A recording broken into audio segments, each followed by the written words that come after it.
Yes अधिष्ठाता महोदय, मुझे अपना उत्तर देते हुए यह मौका मिला था कि मैं इस बहस में लाई गई विशेष दलीलों का जवाब देते, लेकिन विपक्ष के मेरे मित्र ने भले ही बड़ी सद्भावना से यह कहा हो कि मैंने चीज़ों को बहुत बारीकी से देखा परखा है, फिर भी मुझे नहीं लगा कि इस विधेयक के विरुद्ध कोई बड़ी दलील दी गई हो।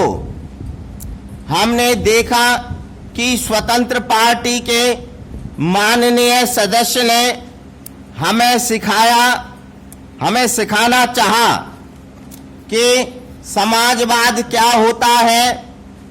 मैं समझती हूं कि यहाँ उपस्थित माननीय सदस्य और बंबई के लोग जानते हैं कि वह मेरे पिता की नीतियों के कैसे और कितने अनुयायी रहे हैं। पैरा, अगर हम माननीय सदस्य के बहके हुए भाषण को गंभीरता से लें तो उनके दल ने आज जो कुछ कहा है वह उनके कल के उदार स्वीकार का इतने स्पष्ट तौर पर और जमकर खंडन है कि मुझे लगता है कि उन्होंने शायद उद्देश्यहीनता को ही ऊंचा उठाकर उसे अपना कार्यक्रम बना लिया है।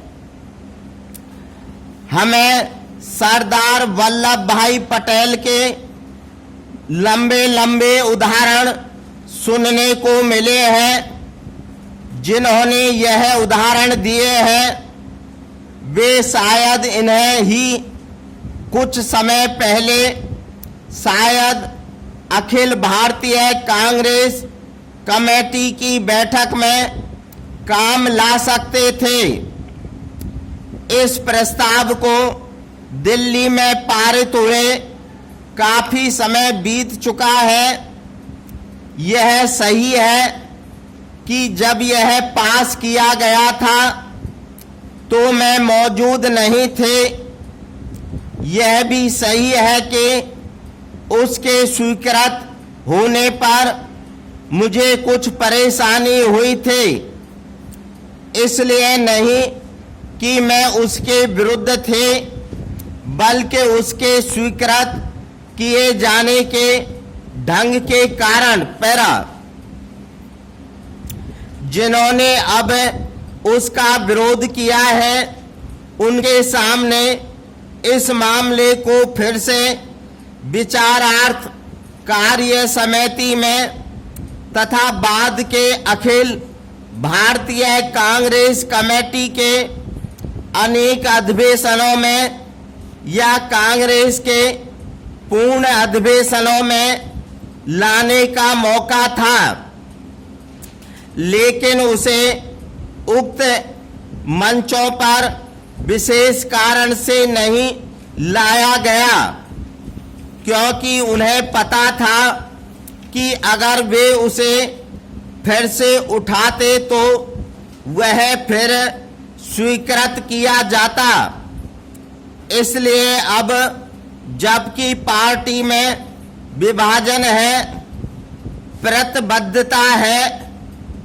प्रतिबद्धता से फिर जाना किसी के लिए ईमानदारी का माप हो सकता है, लेकिन मैं नहीं समझते कि विश्व या भारत की जनता इस मामले को इस ढंग से देखेगी।